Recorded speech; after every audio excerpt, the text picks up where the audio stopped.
It's Thursday, the 2nd of March, and this is from the South. Protesters, most of them mothers of sick children, gathered outside Peru's Ministry of the Interior to fight for medical marijuana use.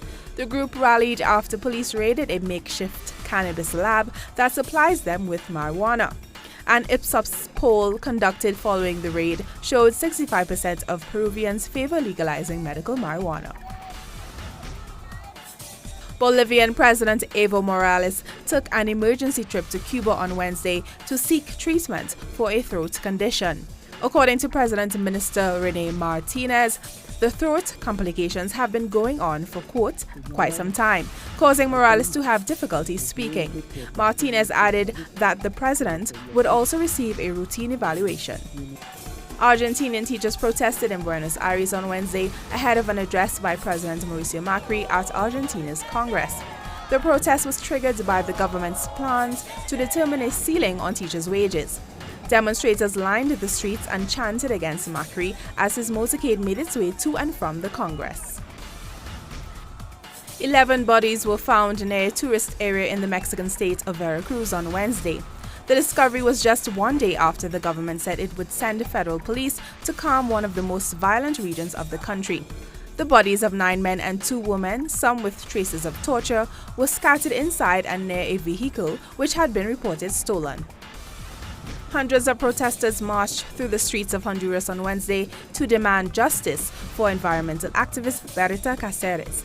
The activist is believed to have been murdered as a punishment for her campaigning against dams, plantation owners, and illegal lumberjacks.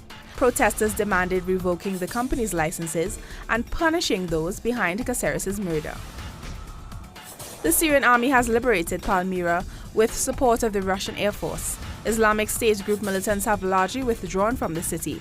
The fight to retake Palmyra, a World Heritage Site, had been a very long and intense one. The militant group had previously captured the historic city before being dislodged in March 2016.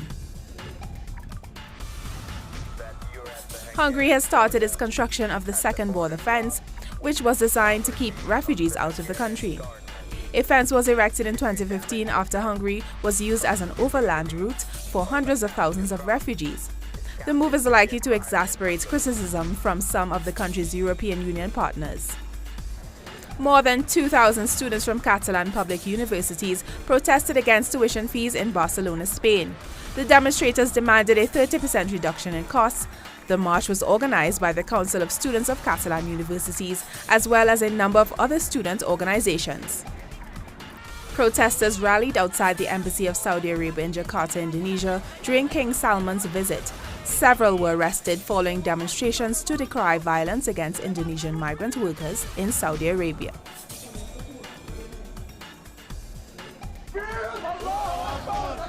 The Israeli cabinet has decided not to return the bodies of slain Palestinians who were killed while carrying attacks against Israelis and maintained ties with Hamas before death. According to Israeli sources, the bodies will instead be buried in Israel in a graveyard for dead enemies. The decision is clearly an attempt by Israel to pressure Hamas to return the bodies of 2 Israeli soldiers in its custody in Gaza in return for the Palestinian bodies. Israeli authorities continue to hold the bodies of at least 9 slain Palestinians, including 3 Hamas members. Among the 9 is the body of 19-year-old Abdelhamid Abu Srour from the Aidia refugee camp in Bethlehem, who died while carrying out a bombing attack in Jerusalem in April 2016. Palestinian human rights group Al-Mizan described Israel's policy of holding Palestinian bodies as a clear violation of the 4th Geneva Convention. Withholding the bodies of slain Palestinians is a severe violation of the Geneva 4th Convention, which affirms the necessity of respecting the human bodies alive or dead. Israel must return the bodies of slain Palestinians to their families to guarantee they will be buried according to the norms and culture of their relatives in form and content. Israel has escalated its policy of withholding Palestinian bodies since October 2015.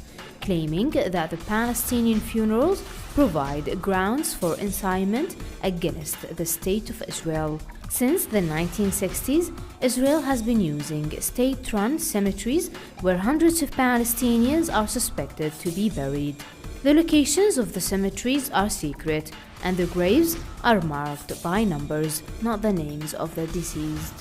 Nuharazin teleSUR TV, Palestine. Rio de Janeiro's oldest samba group, Portela, was crowned the winner of the Brazil's Carnival Samba School Parade on Wednesday. The win meant an end to a more than 3-year winning drought for Rio's premier samba school. The theme for Portela's entry was water, and according to a representative, a lot of dedication went into this year's entry. More on these and other stories on our website telesurtv.net/English.